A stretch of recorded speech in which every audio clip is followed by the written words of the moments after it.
All right. Hey, Michelle, how are you doing? Hey, good, Mickey. How are you? Good. Sorry, I just had something pop up on Riverside saying something, asking me a question about upgrading. Um, Oh, I'm I doing think it said well. we were live stream. Oh, Like, no, we're was not. okay. I don't know. Okay. Hopefully, well, maybe we are. I don't know. We'll Nobody's figure watching. out. If we are, it's fine. Yeah, we'll figure it out later. So today we're going to tackle a potentially contentious topic, a topic that gets thrown around a lot in endurance sport, I think, and that's the topic of junk miles. And this came up pretty recently with an athlete I work with. They, well, the sort of short of it is that they were recovering from having a virus, a bug, cold, and they're in an Ironman training block. It's fairly close to the race, and I had adjusted their sessions to have a bit less volume than what we had planned because they were recovering from a bug. And this is maybe another topic, right, of how to rebuild after a bug. And do you jump right back into your high volume, high intensity? Like, no, you have to let your body come back on board. Usually, even after your body starts to feel, your mind starts to feel better. Most commonly, athletes like, well, I got to get back to it because I've lost training, and that is not the path. Anyways, I gave a little bit lower volume ride. I can't remember what the mileage was. And this athlete decided that they needed to go above that. They needed to do 100 this weekend, despite my advice that we should do, I don't know, I think I had like 70 miles or something, an easy by feel ride. Anyways, in their Training Peaks update, they said, well, I really wanted to get to 100, but I just felt like crap. And, I felt like, well, it's just junk miles anyways. And, I think they ended up doing 90. So well above what I actually had prescribed. And that term junk miles just really, and by the way, and then they also, I think I prescribed like a 20-minute run off the bike, something easy to shake the legs out. And I think they did an hour. And then the next day they lengthened the long run that I had given, I think by a bit. I can't remember with the details, not a lot, but again, felt like utter shit, right? Didn't feel good. Then of course the trickle down of the mindset, right? Like, I'm so out of shape, I'm not going to be ready, and on and on and on, right? When the reality is this athlete was still probably recovering from this bug, which is another, again, topic for another time. But the term junk miles, I had to address it because there's two issues here. On the one hand, she was saying it was junk miles because they weren't quality, right? And she couldn't get that last to 100, even though she went above by doing 90 after what I had suggested, given her capabilities on the day recovering from this bug. But this idea that, well, if it wasn't at a certain effort, pace, speed, right, that it wasn't quality, and therefore it was just like, whatever. That's the term that people throw around, junk miles, useless, purposeless, a training that does not have purpose, is what a lot of people consider to be junk. Now, I would actually say that if you're trying to push above and beyond what your body is ready for on a day to hit some volume, some number, some mileage, some effort, maybe some intensity, right? Some pace. Those miles could be considered damaging miles, right? Or damaging, a damaging session, which is what I see as far more, much more of a hindrance to performance and building fitness in a healthy way, as opposed to doing quote unquote junk miles, which is really just like, could be a coffee spin, it could be zone one, could be going out with your buddies to ride easy and not have a purpose. Because those miles actually, in terms of, um, well, I'll use a phrase that Arthur Lydiard commonly used, which is, miles make champions, right? The volume, easy volume base work, is the foundation. And there's a lot of benefits, which we'll go into on what junk miles, the importance of quote unquote junk miles, which, let's just not even, maybe we'll refer to that term maybe as junk miles, but there's really no such thing, in my opinion, no such thing as junk miles. There are things as damaging miles. So that's where this episode has come from. And so I wanted to chat with you about it, Michelle. I'm sure that you've had athletes use that term. It doesn't maybe get thrown around as much as I used to hear it, when I first got into triathlon and endurance, but it's still out there. It's still out there. Yeah. Do you have what's Do I your have thoughts? definition? Do Yeah, you you have have thoughts, thoughts. Michelle? Yeah, Like, I'm what sure. do you think? Yeah. I have thoughts. Well, my first thought is like wanting to know what that like how did that athlete define because I have a little disagreement with you in a way like because I will say I do think in some circumstances there may be such a thing as junk miles, but I think it's the same thing that you're talking about where like you would just call it something different, like you just Yeah. wouldn't call it junk Right. miles. But there are there is training that doesn't contribute to performance, and so a couple things. My question would be to that athlete, um, def- what do you mean when Hmm. you use the term junk miles? What do you mean by that? Because it would be really curious to know like what because I think that a potential problem with this phrase junk miles is that different athletes and coaches have different Yeah. ideas of what that means. And so if someone thinks that junk miles are any sort of miles or training that aren't high quality, then like that is Hmm. well, I don't know. It's not my definition of junk miles. I don't know who's like that. I don't think that's an appropriate definition of junk miles. I would define junk miles as training that doesn't contribute to improve performance. Like Hmm. that doesn't have a place in contributing to higher performance. And that cuts out a lot of training because I think that most training has some value toward performance down the Yeah. road, like in some way, right? So if it's easy training, you're Hmm. developing your metabolic system, you're developing your aerobic system, you're developing your ability to recycle lactate, you're developing endurance, right? So like is that going to help you with performance later even though it's not at race pace? 100%. Like Hmm. very very much so. It will help you. Um, then of course like your higher end efforts or like I call them key sessions, but the reality is like easy sessions can be key sessions as well. But you know your more intense sessions they also contribute to performance in a meaningful way.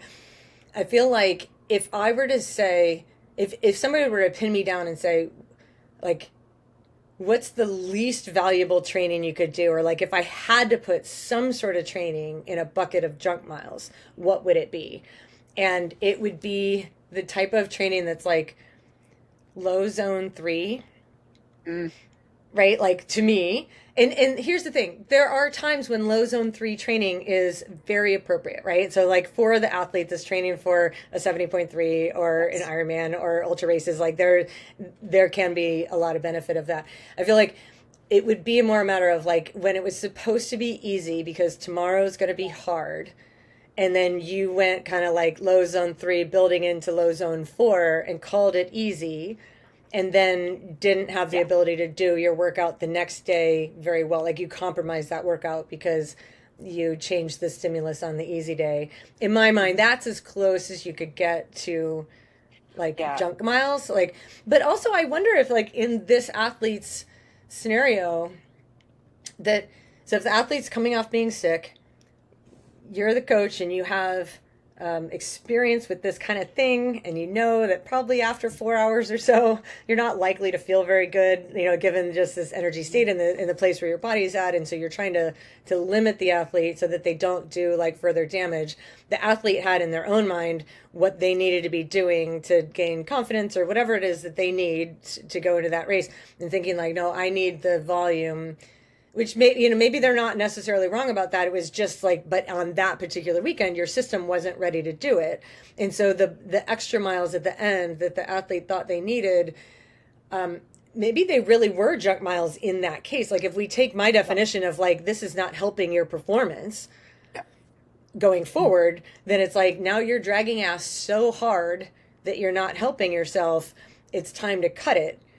You know, in Yeah. certain circumstances, like that athlete may have been right in that case, and it was like so maybe that athlete answered their own question about junk miles, right? That Yeah. like Which, it actually was yes. junk miles because it was like Yeah. If you, you weren't yes, helping. yes, yes. And I think that's where my response was, I wouldn't use the term junk miles. I would use the term damaging miles. I think it was, you went above and beyond. You probably felt like shit for an hour. I think they ended up writing, around 5 hours, 5.5. I don't remember, but well above what I had prescribed.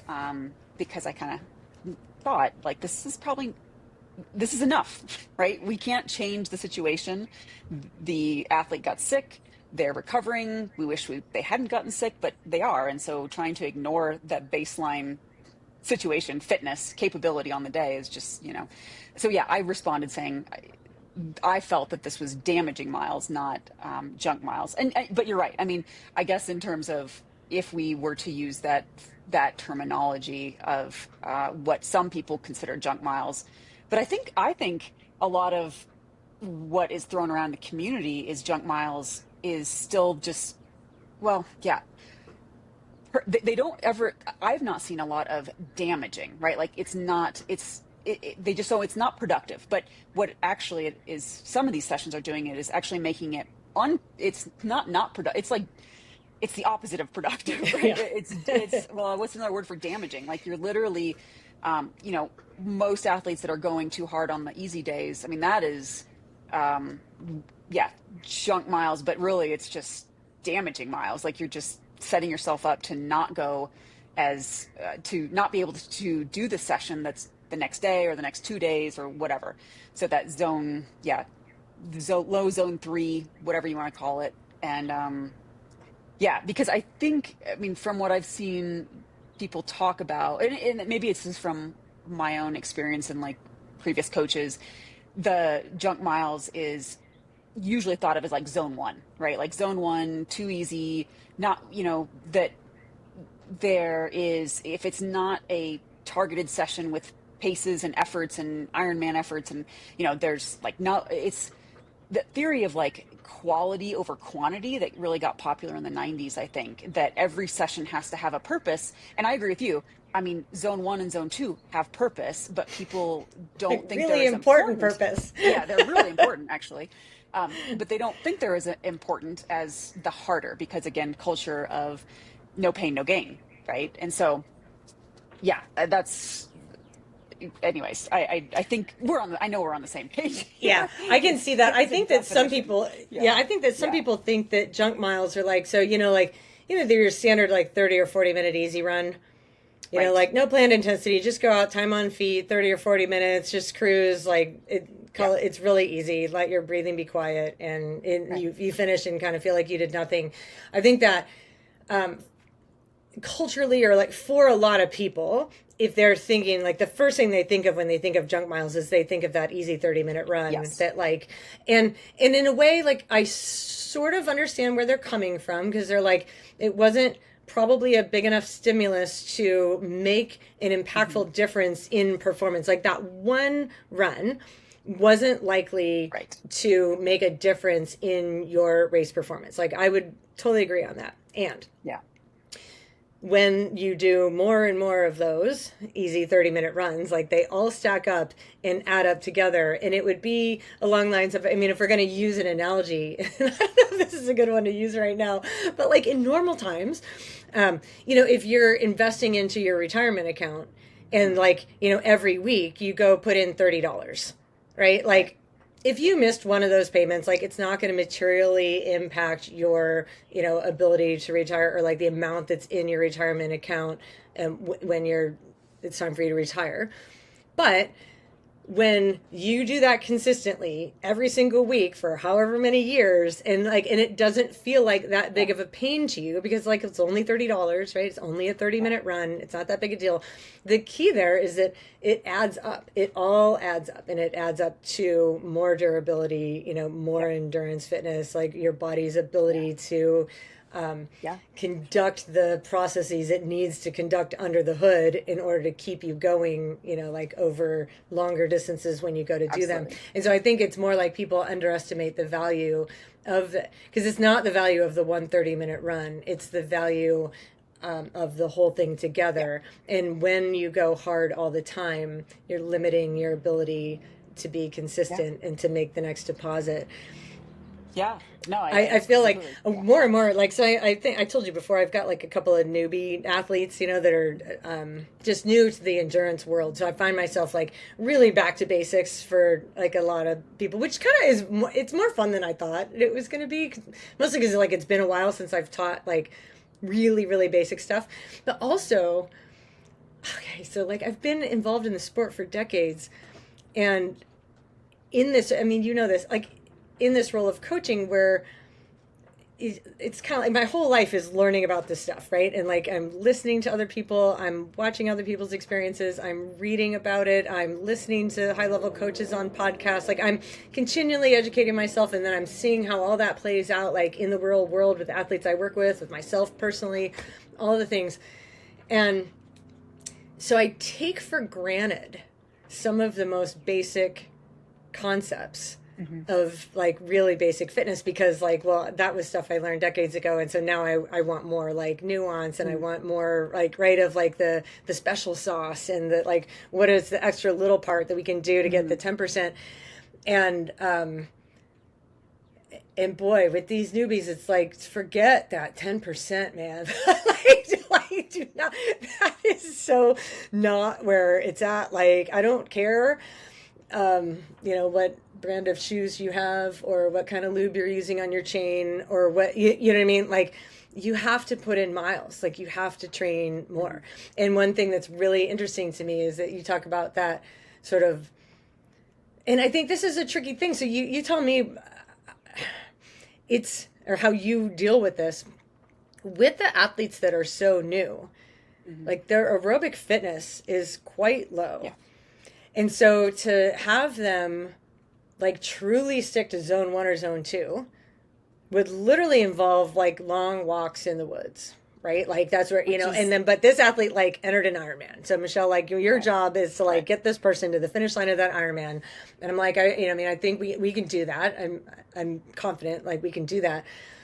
But I do find myself compromising sometimes on like the ideal physiology thing, because it's like, well, if I cap you at that heart rate, like you're literally only going to be walking, Hmm. right? And like, I mean, at some point, like you have to run, and Yeah. so like balancing out these, it's so hard for an athlete that is not that fit, that doesn't have years of endurance Yeah. training under their belt, to truly execute a real zone 1 or zone 2 ride. Because if they look at a hill, Their heart rate's like above. they're, I mean, and Well, it's not even zone 3, it's zone 4, like up that hill, and then they're so tired that like the consistency, like, so that's the thing that I'm watching that get in the way of the consistency, right? Like yeah. even if it's just 6 days a week, is like I'm still giving them a full day off every week, which I don't always do for athletes that are um, have a deeper level of endurance, because like they can Hmm. actually do an easy ride or an easy swim and have it function as an easy ride or an easy swim, versus like if you're not that fit, even an easy ride or an easy swim is a metabolic ask. Yeah. Yeah, I agree. And I will add, I think there's not just totally newbie athletes, but sometimes athletes that have been in the sport for decades or have stepped away, like maybe they did Ironman and then they Mm-hmm. stepped away to do short stuff. And particularly athletes that are very sensitive about pace and speed, because every workout is into zone 3 or above, right? By default, because they have to maintain a certain standing. And so they're aerobic. They have, if they ever developed, and not all, my opinion is I think a lot of Ironman athletes are not training in appropriate zones to really develop the base aerobic fitness they need. Some, I mean, many are, but I think they could be doing better by, slowing down to go faster in ultra events and Ironman. But I'm digressing a little bit, I guess. The I take the philosophy, right, that zones are really still gradational, right? So even if Mm-hmm. that athlete is pushing into like a zone 3, they are still getting adaptations lower. Mm-hmm. However, the fatigue, as you mentioned, right, is going to be higher for that athlete, both because they're new and because they're probably in a metabolic zone that's more costly because they can't, you know, be in the right zones because they would be walking a lot. Now, as an aside, the runner Paavo Nurmi from, he was born in the, oh gosh, I don't know, early 1900s. He won like 12, 10 or 11 or 12 Olympic medals in mid distance up to the 10,000 meters. And he did a lot of walking in his base fitness, right? So, you can get very fit by doing a lot of foundational walking, base, easy running, run walk. The fact that a lot of people don't want to walk is troubling in our times because they think it's, again, no pain, no gain. And the reality is a lot of these athletes will be walking portions of the Ironman marathon. And so if you're going to have walking, if or we suspect, right? Maybe they've never done an Ironman, so we don't know, but as a coach, they're probably going to be doing walking.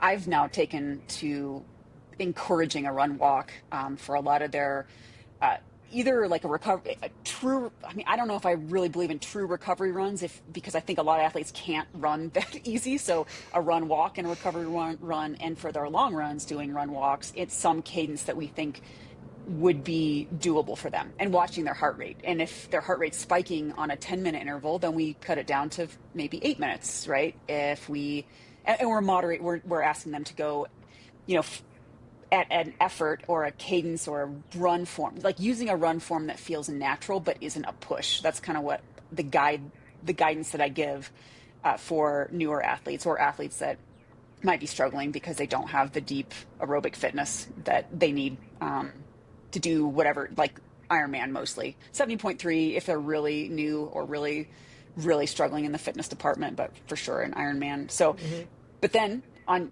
to your concern about fatigue, yeah, I mean, it's almost like you have to, well, definitely rest days, full rest days, and then easier sessions than I think that I would probably give, an intermediate to more seasoned athlete, and more frequently, and probably modulating. I don't really modulate like 2 weeks on, 1 week off. I kind of let the I don't either. athlete guide, right? Like when do we need to move into a rest phase? But I'm more conservative with those athletes. Like, maybe we do 1 week of some work and then we do 1 week down and we do 1 week.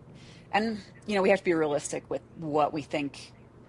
Obviously I want the athlete to finish the race, but all time goals are out the window, right? Like we're not talking time goals for your first one. I refuse. So I'm totally with you there. It is interesting though to watch, like, there was I remember years ago seeing a pattern, and this might have come from like, I remember when we used to do training camps and stuff, and I feel like the training camps are less of a thing now, but a decade ago, training camps were like the thing, right? Huge. And like everybody, every spring, you got together with 10 people or 15 people from some group or some coaching group, whatever.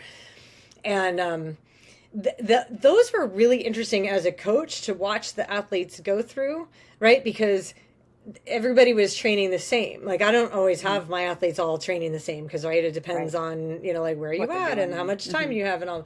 But at a camp, it's kind of like, here's the Tuesday schedule. Here's the Wednesday. Like, everybody's basically doing the same thing, maybe a little bit of volume differences. But I remember learning a lot, especially when I ran my own camps and I had 10 or 12 of my own athletes together and I'm watching them, and what you see for sure. And I remember identifying this, but it was back before I had as good a grip on like the physiology and what's happening to like facilitate what I was witnessing. But I could definitely see the pattern was that the fittest athletes recovered the fastest. Right. So like if everybody went out and did a 60-mile ride, like, right, we all did it together, then like the two that were the fittest athletes were just completely fine the next day. And it was like, if it's a bell curve on that, like the two for whom that 60 miles was like a pretty big stretch, like the next day, though, those two were really going to suffer and pay because like Yeah. they're digging themselves a fatigue hole versus like the athletes that were on the fitter end of that. They were like, no, it's fine. Like, I'm ready to keep going. Can we climb more hills? Can we do, and like their mood is better. They're happier. They're sleeping better. Like, so for that athlete, it was like, it was a good stimulus. And for the athletes on the bottom Yeah. end of the curve, it was like, that was just way too much. Yeah. And they can't like continue that on. And so I remember thinking too, and this has formed some of my coaching philosophy, is that so if the fittest athletes recover the fastest, that it means that the fittest athletes can do more training. And if Hmm. you can do and handle and absorb more training, you are going to race faster and better, right? So like in a way, it's like that's how we're going to elicit the most performance Yeah. from you. And I think what some newbie athletes see, because and that's what professionals would do as well, right? And so like if a newbie athlete is looking at the kind of training that the really fit athlete is doing, and then that so that or the athlete that's winning the race is doing like XYZ training, that is a solid amount, like high volume, they're running 12 times 1K on the track, right? Or like a big Yeah. meaty workout like that. And so they're like, okay, that's what I have to do, right? Because like the athlete that won the race did the 12 times 1K on the track, and that means that I have to do 12 times 1K on the track in order to like reach that level. And what they're missing is that the reason that athlete can do the 12 times 1K on the track and have it work for them is because they've done all of like years and maybe decades of easier base The work or Yeah. smaller sessions that have been building up to that. And so skipping that developmental path and just jumping Yeah. to the big session, like, I mean, that could even qualify as junk miles because Right. it literally would be something like that's a session that is not going to help your performance on Right. race day. It's Because gonna like it only helps your performance on race day if you can like absorb it and recover from it and get adapt from better it. from Yeah. it. And if it ends up being only a session that is making you dig a hole and get ultimately slower because you're more fatigued, then like by my definition of junk miles, which is like miles that don't contribute to your performance. Hmm. And here's the thing, maybe 6 times 1K was the workout that was appropriate for you, right? So it's not Right. like 1K intervals are the ones that are wrong. Yeah. It's like do those at the right intensity, do them Hmm. in the right volume for where you are right now, not where Right. you want to be and not where the guy Uh, who's winning the race is. right. Right? Absolutely. And so genuinely, like there you go with more definition of junk miles. Like it's not just like, oh, here's easy miles that I don't notice a difference in my ability to perform. But even going too big, too long, too hard, too fast Right. could ultimately be junk miles depending on Right. the definition you use. Right. Yeah. Absolutely. I mean, that the what's pop not what's it's not sexy, right, to go slow and easy. And so thinking that you have to do these epic workouts, right, or even not even epic workouts, but that you can't run slower than a 10-minute mile, right? Like I've that's we've talked about it before, right? That for whatever reason 10-minute miles is like really really bad, right? Like I'm just so slow. And so it obviously is not um, it's not contributing to my race day fitness if I'm running so slow, when the reality is this is where you're at. And so that race day fitness is a fantasy. I'm sorry. Like we can aim to try to get there, but and I'm sure you have this too. So often I have an open door policy with athletes, like come and go as it works for your schedule and as you have races. And so, as long as it's a good match, like you can, come and go. But very often I have athletes come with 3 months to a marathon, right? Or All the time. and we've not been doing a lot of base work, or we're just kind of sporadically training, and and that's fine, right? That's fine. But then we can't have these expectations of where we think we're going to be in 3 months if our and what I see a lot is that we're actually not doing aerobic base work. We're doing some tempo rides and some tempo runs and not really paying attention to heart rate. And, maybe we're doing some CrossFit or some spin classes, right, that are anaerobic for the most part. So yeah. Where was I going with that other than we have not done the appropriate foundational work to then go on to do what gets shared on the Strava and Instagram and the big sexy workouts, or thinking that you see it a lot, right? Like the pros that are sharing a lot of their sessions. It's like, yeah, but these guys, I mean, they've been doing it for 20 years. And they did it a lot of easy. They still do a lot of easy. The good ones are probably doing a lot of easy. They do a And I lot of easy, and they don't share that anywhere right, near as much right as like they is share, the like I'm going to make a whole YouTube video here about the of day in my the life of a track training work. and what I'm Yeah, doing. And you're like, right. and they're really hard key sessions, and you're like doing an FTP test and then going to the track and running, 12 I times saw, 1K, yeah, whatever, right? And yeah, Lionel's, yeah, Lionel and Sam, and you're just like, yeah. and like but they're in a, like, literally, like, as Lionel was doing that, he's like, my heart rate got to 134. And you're like, so So yeah, good, great. so Yeah, good. you can train at heart rate. So, like, for my athletes, train at heart rate 134. Go. Right, yeah. Right? You know what I mean? Right. Do that. Whereas in the other, taking the approach of the junk miles being too easy, right? Like they're not really needed. They're not producing the training stimulus that they need for the adaptations. When I would also wager for a lot of athletes, they actually are they are providing the stimulus for the training adaptations they need in terms of like developing your fat burning and your zone 2 and your aerobic based work. But I know there's some research I think that also suggests like doing really real recovery. And I know you mentioned this in one of your VO2 max sessions you do for your athletes. Maybe it's a little different, but in terms of cool down, well, a recovery session has been shown to improve HRV, right, from doing the hard session, whether it's a second session of the day or it's the next day's easy session. So improving HRV, there's an improved mental readiness and I can't remember the article that I'm remembering or I'm thinking of right now, but I know that when athletes do those easy sessions, they feel more prepared mentally to do the hard sessions, right? So they're from that perspective, just from like a readiness, right? Like how ready are we to go hard again? If we've done that really easy session, true recovery, or maybe a low zone 2, whatever, then we feel better to do the next session. I think there's real training adaptations in terms of like blood flow and recovery and all that good stuff. And then I know that there has been some evidence suggests these really easy recovery sessions, or again, easy zone 2, improves your human growth hormone. And it's like the more you do easy, the more you get that boost of human growth hormone. And that's HGH is like one of the things that people dope with. So it's like, well, okay, so if people are willing to dope with And this, by then the it's way, hang on, let me really just good. intervene. That only gets secreted when you're sleeping. So, like, if you're not Oh, sleeping, you're right. not getting Not HGH. So, like, true, let's true. just clarify that it's not actually just the easy session, it's the sleep Right. after the It's the easy sleep app. session Yes. that facilitates that. So, sleep. Yeah. There's my other plug. Anyway, sorry to interrupt. Keep going. No, no, no. I mean, but there, these benefits in terms of recovery to prepare yourself for the next session. I mean, when we did a whole podcast on HRV, right? And deregulating or down regulating the nervous system. So taking the definition of junk miles being too easy, right, is like absolute trash as well, right? Like just doesn't like there's really no such thing as too easy. Again, like if you are doing huge volume, right, and you've got a full-time job and you've got new baby at home and you've got sick kid, whatever, right? You've got all the things going on and you are pushing 20 hours, right? Or whatever that looks like. Maybe it's not 20 hours, maybe it's 15 hours.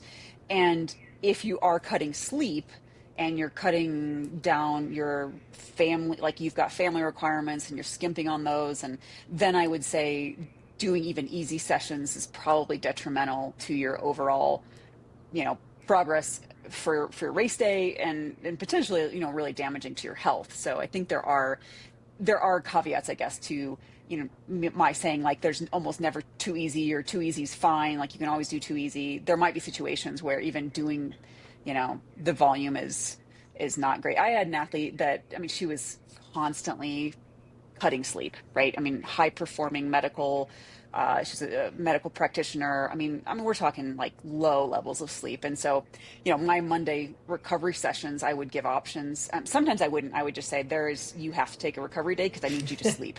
Like, because sleep is the number one thing you can do for recovery. And so if you're cutting your sleep to get in a recovery session, maybe it's not worthwhile to do that recovery session. Yeah.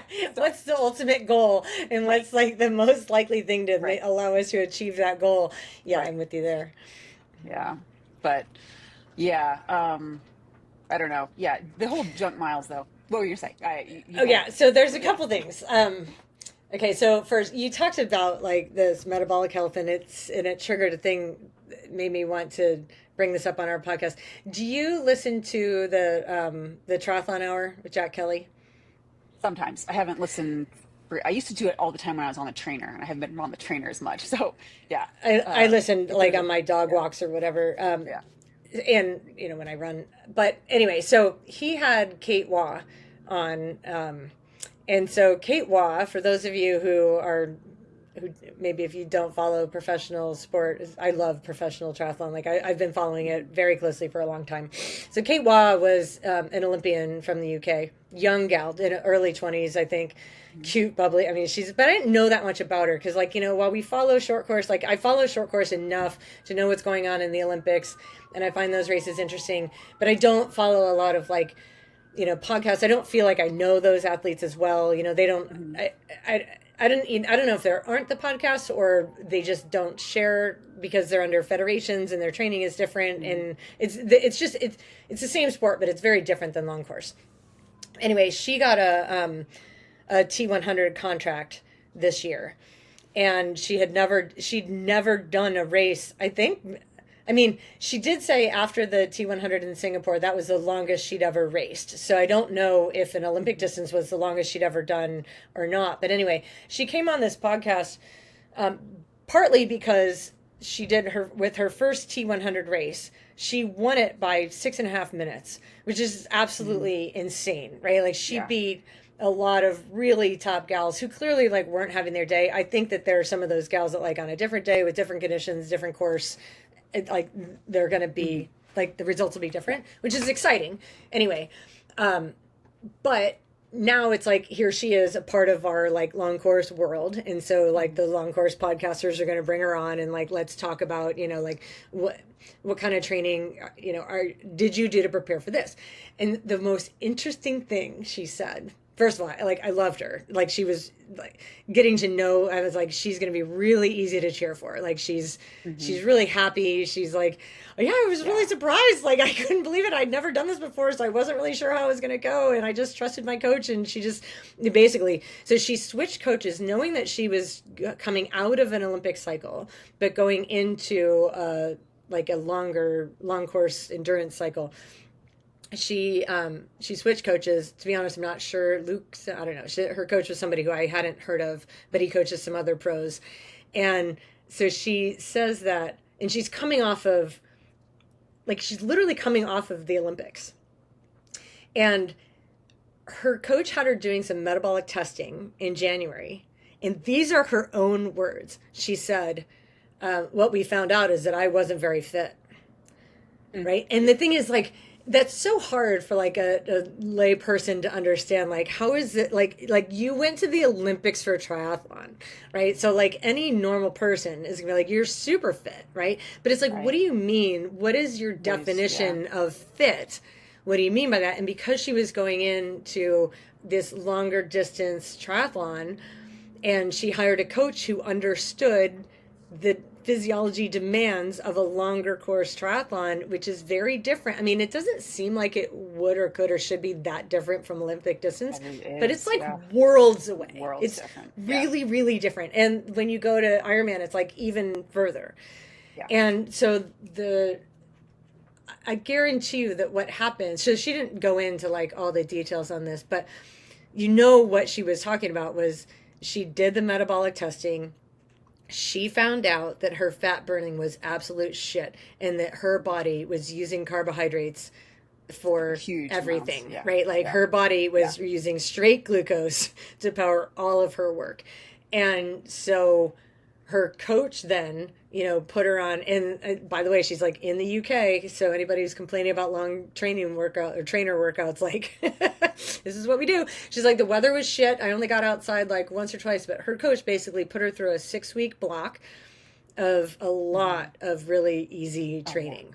Right. Yeah. And then she still got to do, of course, like some of her faster sessions, but the priority shifted for her because like when the coach is looking at, and this is what, by the way, like what all of us coaches do, are like we look at you as an athlete, the whole athlete, and we're like, what are your strengths, what are your weaknesses, what are your goals, where's the biggest gap between where you are now and like where you need to be, and then what kind of training do you need to do in order to fill that gap. And so that's what her coach did. And it was like, guess what, Kate, you're fast enough to win these races, but like you have to be able to hold. And in order to hold, you have to have a metabolic system that is more hybrid than it is right now. And so we're going to convert you from being a straight up sugar burner to being like at least having a decent capacity to utilize fat for fuel at higher effort levels. But in order to do that, we have to back you off here. And so she did a lot of longer sessions that were much easier. And, and this is really what separates like an Olympian from the rest of us, is that like she's going to be the type of athlete that's going to respond very, very quickly to a stimulus like that, right? So like a 6-week block for her was likely enough to make a giant shift. Like had she gone back and done another metabolic test, which I don't know, maybe she didn't talk about, or maybe she'll do at some point, but like for an athlete like that with genetic talent like that, and likely a lower level of stress than like what the most of us have too, right? Like, so she doesn't have a full-time job, she doesn't have kids, she doesn't, like, she's training full-time.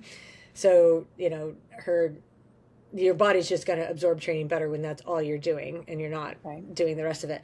But anyway, I just thought when I heard her say that, what we found out is that I wasn't very fit at all.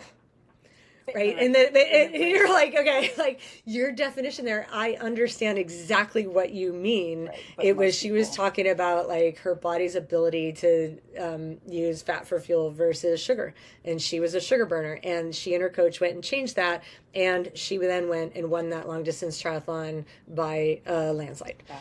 That's awesome. Do you follow Marco Altini? He on Substack. He did a less now. When I was first learning about HRV, I was like all over Marco Altini. Like, I mean, I hung on like every word he wrote and said. I listened to every podcast, and then after a while, it was like, okay, you're saying, you know what I mean, like I got it. So then I moved away. But yeah. He just did, it was maybe 2 months ago, he's gone down the path of metabolic efficiency, and he did a metabolic efficiency test maybe in like December.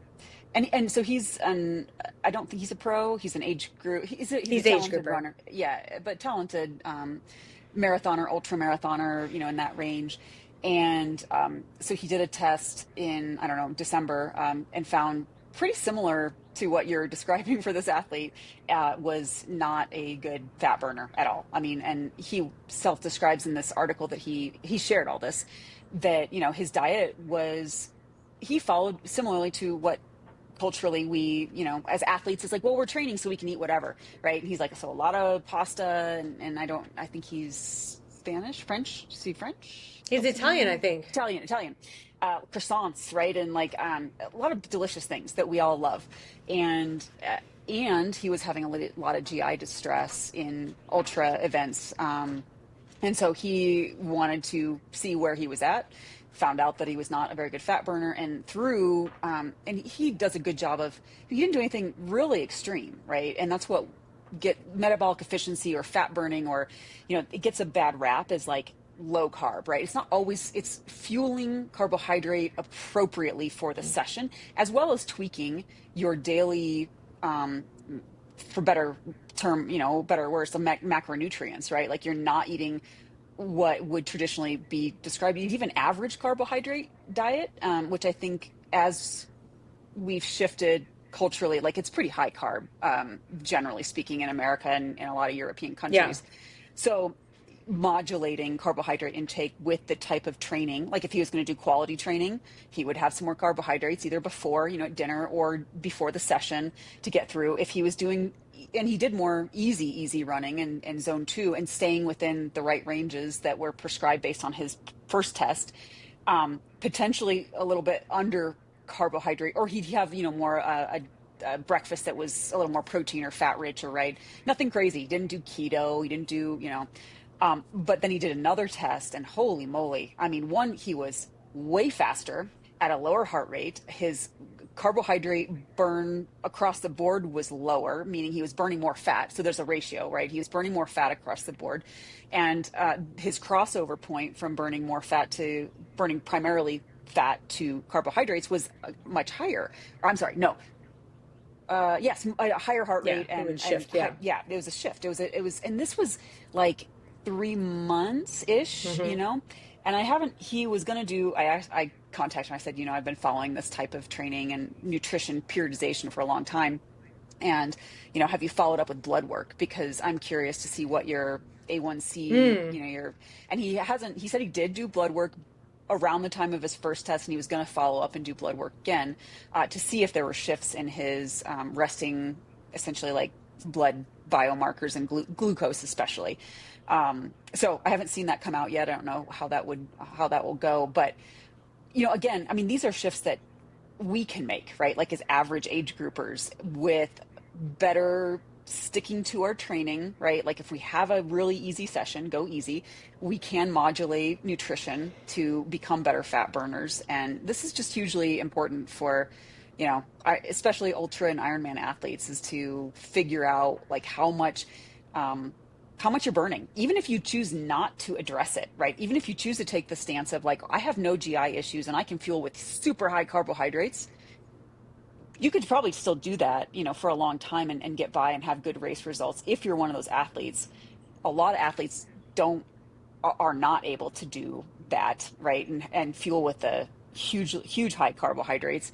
Um, I would still wager though, as we get older, like having that super high carbohydrate intake in daily life as well as in training life is not going to bode well for our predisposition, not predisposition, our probability of developing diabetes, right, is going to go up if we're constantly eating a lot of refined carbohydrates. There's another study I just saw, and I wanted to pull it up before our podcast on this in cyclists actually, and how very fit, I think it was even pros, right? Their resting blood glucose over like 5 years had gone up by eating a fairly high carbohydrate diet for performance. And so, again, like maybe it's not a problem right now, but will be a problem in 10 years.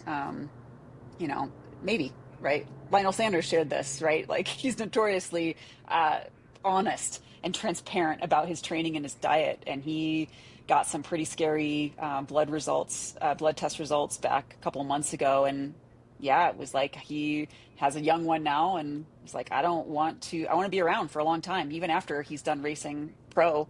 And so he's taken that into consideration, which I think could see that one coming a little bit, right? You get to late 30s, things, and you fuel like, I mean, his amount of carbohydrate intake was astounding. I was shocked, right? But he was also, and he says this in his video. If you want to go check this out, it's on YouTube. He shares all of this stuff if you're listening. He was getting up to pee sometimes like 8 times a night, right? Like that's a very strong indicator of your blood glucose being very high.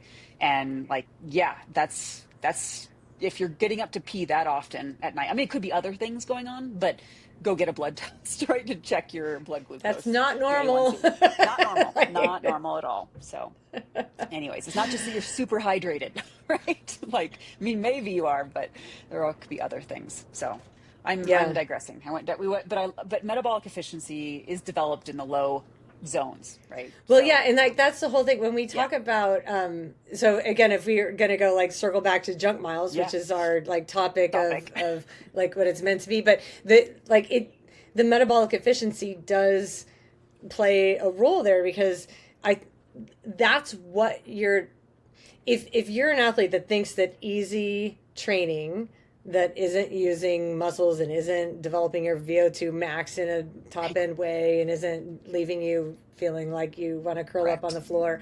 If you believe in a no pain, no gain, and then so easy miles or junk miles, what you're missing out on is that metabolic development. And Hmm. that's like the last 15 minutes, what we've been talking about is Right. the benefit of the easy work you're doing is more about developing the underlying physiological systems Hmm. that allow your body to convert energy even when you go stronger for longer. And Right. so that's the Absolutely. whole Yeah. point. It's like Yeah. easy miles are not junk miles. And a funny story too, like there was I forget what year it was now. I've been in the sport for so long. Maybe 2015, 16, 17. I think it was around 16, 17. I there was a coach who named his coaching like program, like his team or whatever, was called Junk Miles. Oh, really? Like I'd Okay. never heard of that coach before, but I also like he was being satirical or sarcastic or Right. whatever, right? Because he was like, people don't want to do junk miles, but he knew that like junk miles are the way to like perform well in Yeah. Ironman. And if you're thinking about junk miles, like just here's a lot of easy training or whatever. And it was funny because I was genuinely attracted to that, right? Right. Like I reached out to him and I hired him as a coach and he coached me for 2 years and it was a good relationship. Like it was, and it was mostly like, I feel like you and I are going to agree because like I was already an athlete that was on board and understood the value of low intensity training. And I was coming off of being trained by a coach who was way more a believer in intensity. And what was really Mm. interesting, like what I learned, during those times is that when when I'm following a program, or this is a decade ago when I used to, but like when I would follow a high volume, lower intensity program where even my like harder days were still somewhat controlled, right? Like I was never Mhm. going max because the intervals were too long to like really go max. Um, I remember having a feeling of like I'm indestructible. Like I Mhm. couldn't blow up. I was never going to blow up in a race and like completely fall apart. I might slow down, right? Because I was tired or I probably was under fueling at the time because I didn't know as much then. But yeah, I just remember thinking like I'm not going to blow up. Really. I Mm. had so much confidence I'm not going to blow up, but I was so fit and my endurance was so high that it wasn't going to happen. And then and I think maybe not even necessarily wrongfully so, like the next coach that got a hold of me like recognized like a lacking top end, right? Like that this Mm. one's Mhm. got a really solid bottom end. Like for Mhm. years she's been training long endurance and so she's likely thinking let's give her a higher intensity stimulus, right? And Mhm. like more develop this top end that you haven't really been focused on. And so I did a lot of shorter, harder, intense sessions that were uncomfortable. Like it was all really hard. What was interesting is that, and then I remember her telling me going into like an Olympic distance race, right? So for shorter distance racing. And she was like, swim hard and then go for it on the bike. Like you're really, really strong. Like you just go for it. Like let it rip and go. And I was like, okay, right? So like, and I approached it. It was such a fascinating experience. I approached that race experience with the same mentality that I had the year before of like, I'm indestructible and I won't blow up, Mm. but I had literally shifted my physiology to a Mm. point where, like, you know what? I'm completely capable of blowing up. So, like, I did what she said, and on the bike, it was like, don't hold back, just get on and go. And so, like, I got on and I Mhm. pushed really hard for like the first 10 minutes or so. And then, I mean, just boom, Explode. just Yeah. giant explosion. And I was like, I mean, it was Yeah. one of the most unique race experiences I've ever had because I was like, oh, I totally blew to shreds. I mean, like Yeah. soft pedaling and walking until you know, what I mean, Mhm. and the thing is, I could have done really well. Like I could have done a lot better in that race had I put a ceiling on myself. But it was a whole combination of things that led to that. So I'm not necessarily saying the coach was wrong in training me the way she did, but my understanding of what we were doing based on my previous experience of like I'm indestructible, I can't blow myself up. And you're like, Right. okay, the lesson that I learned from that is that that's wholly based on the recent training you've done. Like if you Mhm. can blow yourself Yeah. up or not, right? If you've been Right. doing a lot of high intensity efforts and you have an ability to push really high power, Right. you have an ability to blow yourself to shreds, right? But Yeah. like if you haven't been doing that and you've been mostly doing easier stuff, then your ability to push in a race will seemingly feel like closer to your top end because your top end is not that high. But like Right. once your top end is high, if you Right. start doing that in your race, then yeah, you'll blow to shreds. And I'm the same athlete, and I prove to myself that I can be trained to express it either way. Right. Yeah. Yeah. And and that's really, I mean, being able to do both, right? Or having training should include, both of those modalities. Maybe more of one versus the other depending on the time of season and what your goals are and what your strengths and weaknesses are. I mean, that's why we have kind of zones, and zones are gradational to address race specificity and top end, which is important, even if you're an Ironman focused athlete. No one's, I don't think anyone would say it isn't. However, yeah, I think the no pain, no gain crowd, I think in general, we tend to under train the base foundational work. And the other thing, which, you're spending so many years doing volume, right, made you super durable. I think in general, it's, unless, and you worked into it, right? Like you didn't just start doing 20-hour weeks. But doing the long, slow stuff makes you really mechanically durable, as well as building this huge aerobic fitness. So then when it's time, or you decide, or your coach decides for you, or whatever, you can then do the really hard work with less risk, not no risk, because there's always more risk when you do a lot of intensity, especially in running. But it's having that foundational base work in terms of muscular durability, allows you to then go harder, and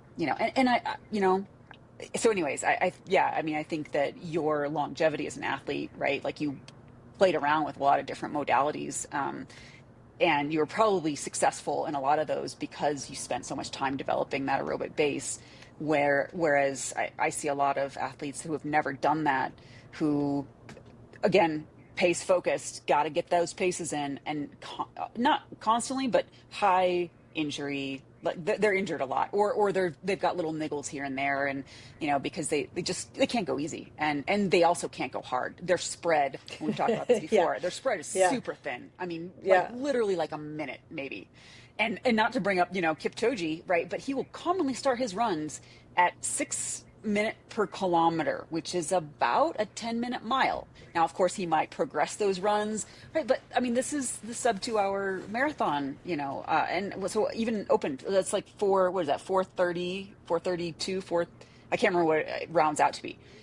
His spread is 6 minutes, right, between his easy and his race pace. And so, and most of when people say, I'm going easy, and it's, maybe 30 seconds slower than their 10K effort, right? I mean, it's painful what we have done.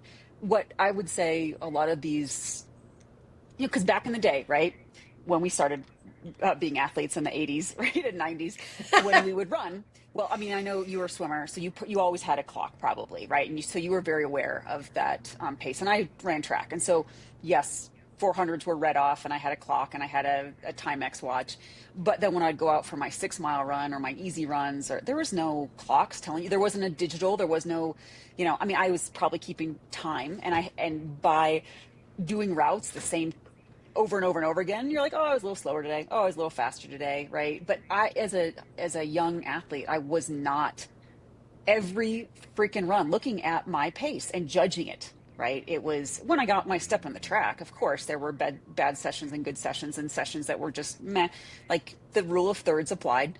But I think for some athletes, having this constant judgment of pace, and even though I've encouraged them to take it off the watch, every training peaks upload is, I want to be faster. I want to be faster.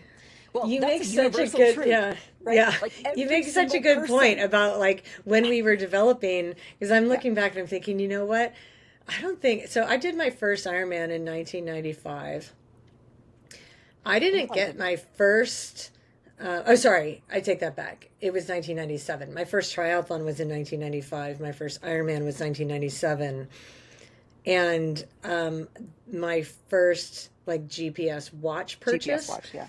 was in 2011.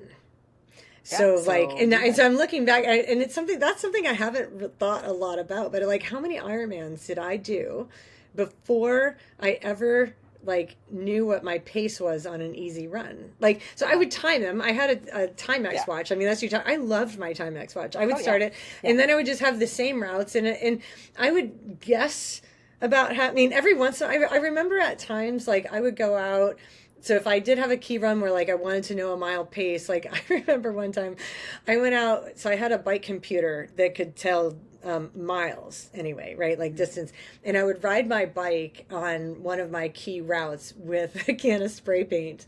Don't tell anybody. That's probably Yeah. graffiti at this point. But like I would just put like a little spray paint, like to mark To like mark a it off. Yeah. mile off. And so it's just a little one. I was probably the only one that knew where that was, but it was kind of like, then it was like I could look at my Timex watch and take a split if I wanted, on like that section of road that was a mile. Like, so when we went to the track, it was specifically because that was the day that we cared about pace. And the other Right. days you didn't care about pace. It was like just Yeah. go, Just go run for run. 2 hours or run for an hour and a half, whatever it was, and like just have your easy run and don't worry about Yeah. it. And like I never did Yeah. And until 2011. yeah, and heart rate monitors have been around since the late 70s. So I don't remember using heart rate monitors in my track work and cross country. Maybe a couple of times for, just to see. Um, but I've thought more and more about, for some athletes how damaging GPS watches have been because they just can't let it go. And so there's very few very truly easy runs. And then yeah, again, and because there's no easy runs, they're not really developing either the metabolic requirements of a fat burning, adaptation. And then they're also, because they're tired all the time, they're not able to go hard either. So it's just, yeah, I mean, you can lead a horse to water, I guess. But I'm a broken record. And I think I've mentioned this, like I refuse to comment on Training Peaks uploads that comment about pace without commenting on heart rate or feel or something else to tell me. Because literally everyone wants to be faster. Saying I want to be faster or that's universal truth. Tell me something that is not known, because even the fastest person on the planet, even Kipchoge wants to be faster. Everyone wants to be faster. So, yeah, we got to figure out other things that are either good or not great, or tell me something else about the run that or ride, because it's the same people that also, it's the speed, right? It's never about the power or the heart rate. It was windy, so I was slow. And I'm like, I don't care. Tell me about your heart rate or power. Oh, the heart rate monitor's dead and the power meter's dead, and well, my speed was too slow, and okay, moving on. So I am not a cheerleading coach. I just had this conversation with a potential new athlete, and I said, if you're looking for someone that's gonna handhold and tell you a good job all the time, it's not me. Like I'm supportive of your goals and where you're at and your health, and I will be there when you need me. But I'm also a scientist, and so um, I probably turn athletes off, and that's fine. I'm not the coach for everyone. So do you have, like, as you're in your coaching, do you have disclaimers that you tell athletes, like, hey, I'm this is how I am and you should know, or do you feel like you can be adaptable to many types of athletes? So it's an interesting question. I tell athletes that my level of dedication to their training and their performance will equal theirs. Yeah, that's a good way to put it. Right. Yeah. So, like, and this is a Yeah. lesson that I learned early on as a coach. And I think because this is my full time profession and it has been for 16 years now. And before that, like, I was, an athlete who cared probably more than a lot of athletes care.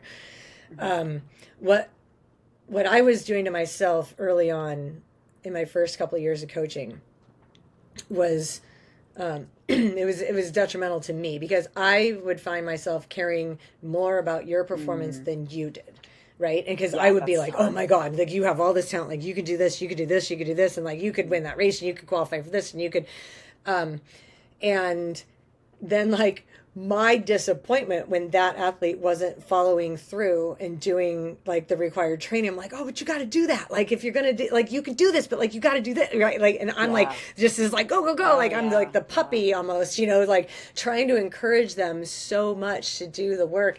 I mean, there were times where, like, I'm not kidding, Mickey, I would find myself like awake at night, stressing out over like a missed workout that one of my athletes didn't Oh get to, yeah. right? And then I was like, okay, whose problem is this? This is my problem, right? So like Yeah. this is like, okay, so this is my personal growth journey. And Yeah. so what I'll also tell them is I've yet to come across an athlete who cares more about their performance than I do.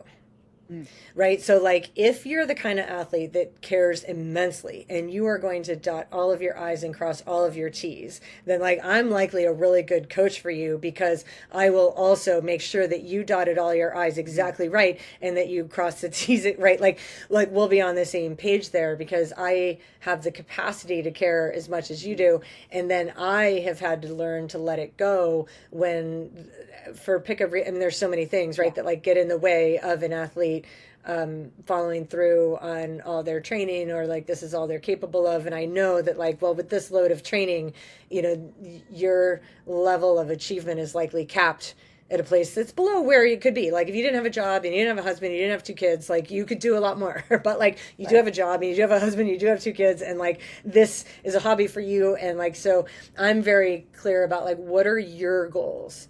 What do Mm. you want? And then I have to be clear with myself to be like, remember, Michelle, these are their goals. And then to be Mm-hmm. careful about imposing my goals on them. Mm-hmm. Because Mm-hmm. commonly my goals for you are probably higher and more lofty than your goals for yourself. And then that's me having to check myself on that. And so, but I'm really honest with athletes straight up in the beginning that, like, and this is going to sound bad, but like, if you're not going to do your workouts, Mm. like, I'm not likely going to spend an hour structuring like the perfect workout for you Yeah. to, you mean, like, like, why would I do that? Like, you haven't Yeah. you haven't shown me, like, and it's almost like you have to earn the right to do the hard work Oh by yeah. putting in the consistent work first. And so yeah, it is, Yeah. it is along the lines of, like, I will care as much as you do. So you show Yeah. me how much you want me to care by, Yeah. like, how consistent you are with your workouts, how the notes that you write in, right? The Mm. more detailed your note is to me, the more detailed my reply is to you. So if you write Right. back felt fine, I'm likely to, like, look at the file and be like, yep, fine, cool, right? But if you Yeah. write back and you're like, I had this issue and I felt something weird in my glute and I did this, or Mm-hmm. I was eating this way, or I had this stress at work, or like, whatever, like, you're Right. telling me all the things, I'm there to More get likely. in there Yeah. with you. But I won't do that unless you show me that that's what you want. If That's that a makes great sense. way. Yeah, I haven't thought. Yeah, no, I think that makes total sense. I do the same, but I'm not as upfront about that. I let it kind of develop, and that's maybe something I should be I think more telling upfront him from the because, beginning is like, it yeah, just sets like, an expectation. Like, you're going to show me yeah, what kind of training you want me to give you, yeah, right? yeah, Because, like, yeah. if you're not doing, I mean, I have an athlete who hasn't really been doing her training very consistently. Like, there's something that All right. always comes up and gets in the way. And so she gets a lot of, like, the repeat, I mean, like, you didn't do it Yeah. last week. So I just, So I'm just, like, yeah. slide it down. And then, like, she didn't do it again. I'm like, well, now we actually have to, like, regress from that workout. So, like, Right. not only did Oh yeah. you don't even get to do that workout, because now we Oh have to yeah. go back and, like, make it shorter or make it easier or whatever. And then, and she's been like, why am I not progressing? I'm like, well, because you're not Because doing you're the not work. doing Like, the I'm work. not going Yep. to build on a workout and give you a harder one if you didn't do the one, the Yeah. baseline work first. So I do it the same is, thing. yeah, it's like, like, I would love to progress you. Believe, I would love to progress you, Right. but, like, you are And the one that has to progress you. right. And I do ask, well, is there something about, like, I do believe there's many ways you can build consistency and durability and fitness, right, to get to a good stable place from which we can progress. And so I do ask athletes, like, okay, so my suggestion of 10 to 20 to 30 minutes, every other day with strength in between, like, that didn't happen. So what's something that's lighting you up, right? Like, what can we do that feels either feels doable, right, to start, and that feels like it would be somewhat fun. Right now, not all training is fun, but like, do you want to do hikes, right, instead of, like, maybe we're not long running yet because we don't have the structural durability to run really long, but do you want to go hiking with your kids? Like, we can do that, right? Like, there's many ways to go about this. So having that two-way street, like, can we find some way to get you moving or to get you consistent? Because I also am struggling with an athlete that's not really, like, it's just Training Peaks red, and I keep reaching out. And in the past I would have been much more like, oh my God, I'm failing as a coach, when now I'm like, well, this person's just not for whatever reason, life, career, motivation, whatever, it is not, it's not happening. And so, yeah, Like, let's be honest, there's a yeah, lot of reasons that, like, right yeah, now people are like in their heads, absolutely. they're stressed out. I mean, Yeah, like, it's this environment is a challenging yeah, one to be like, let's focus. absolutely. Although I will say, and like, if you read my Substacks, like, like how much I've been swimming. Part of my swimming right now is like, Oh, yeah. it is a like I'm looking for positives, right? Like, how do I find a positive? And it's like, well, you know what, I need something to focus on, something to Hmm. like get me away from looking at the news or whatever. And swimming has taken on that role Hmm. for me, which is like I want to go swimming all the time because it's Yeah, like, here's this yeah. escape where I can feel. And so it's not even, what's funny is that it didn't even start out about like being about improving my performance in swimming. It started out as like, swimming is this peaceful escape that I can make from like this world that we're living in right now, and I can just go put Hmm. myself in the water, and I can focus on, what my head is doing and what my hand is doing, and just be more like present with my body in the water. And then I found myself needing that release so much that I ended up swimming more and more and more. And then it's like, actually, I think I have some decent fitness right now. Let me see, and then you start Hmm. doing test sets and you're like, oh, well, now it's fun. And like, guess what? If you're doing a test set, like, Yeah. you're not thinking about anything at all except for like your performance in that moment. And it has been an incredible escape. So I might even just, if we probably need to cut this podcast off Yeah. here soon. Yeah. So we say, if we just leave it at that and be like, if you're looking for, motivation to train and you're overwhelmed by, the Hmm. world that we are living in, or at least the country that we're living in, at this point, it's like, you, like, normally I would be like, I don't know if you like want to use training as your escape like all the time. Like, I don't know, like, there's Yeah. probably other healthier ways to do it, but also, like, you know what, if you can do it, if you can manage to do it in a healthy way and use training as your escape, what Yeah. happens is, over time, then you need to escape every day, right? And so then, if you're using training like as that ability to, escape and just do your thing, then it's like, super, you might find that you accidentally got really fit Yeah. And you doing can junk get miles. doing exactly, I was going to Like, say your junk exactly that. miles might get you really fit. Zone, super easy for movement, for mind body connection, mindfulness, right? Like that is that's the recipe. And you can get super fit doing easy stuff. Yeah.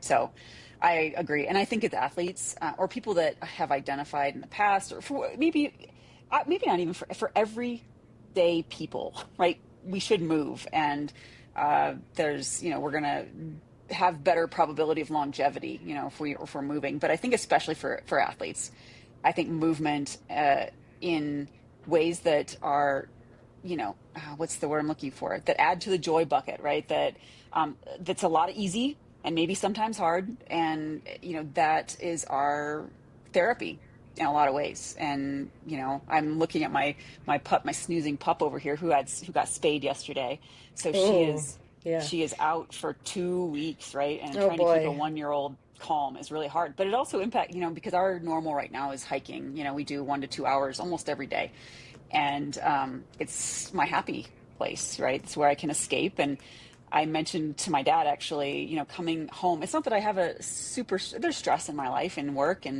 but it's like being out in the trails is really my zen and my escape from our reality right now. And coming back um, often feels a little hard, a little blue, right? Like a little like back to reality.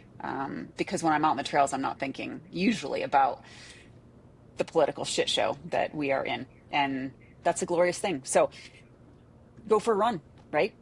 Go for a hike, go Yeah. for a swim. And yeah, I guess to cap off the junk miles, so be wary also of how you're applying the definition. Like, what do you mean by junk miles? And is it miles that are not adding to your race day performance, or your fitness, as your definition? Or is it that, oh, it's too easy, so it's junk miles, right? Because just be mindful of like how you're using it and what you're trying to get out of the training that you're doing, right? There is purpose to easy in terms of recovery, in terms of developing your metabolic efficiency or your metabolic, your fat burning, your aerobic base, as well as durability. And so a lot of times when we've taken a big break from training, as we've talked about, right? Like you want to do a lot of easy stuff to rebuild that durability. Maybe you're in swimming and but in cycling, especially in running. So if you've taken some time off of running, like I have, you want to keep it easy and, you know, probably include some walking or power hiking to rebuild durability. So Yeah, that's all I I think got. that Yeah. yeah, anyone who if somebody's definition of junk miles is really easy effort, um, then and they truly think that that's junk miles, what it's telling us is that they don't have a Yeah. good grasp on endurance physiology and what Yeah. builds a strong performance because Yeah. the easy miles are required. Yeah. Like so, and Yeah. let's just leave it there. Yeah. All All right. intensities are Yeah. valuable. All We're intensities are gonna- valuable. yeah, Think yeah. about what adaptations are you looking for, and then what Mm-hmm. training stimulus do you need to get those adaptations? That. Yeah. Okay. All We'll right. leave it at that for this week, and we will look forward to, I don't know, we'll discuss topics. If you guys have topics for us, send us an email, and we will be happy to chat on them. So, Yep. Aloha. aloha. Thanks, Michelle.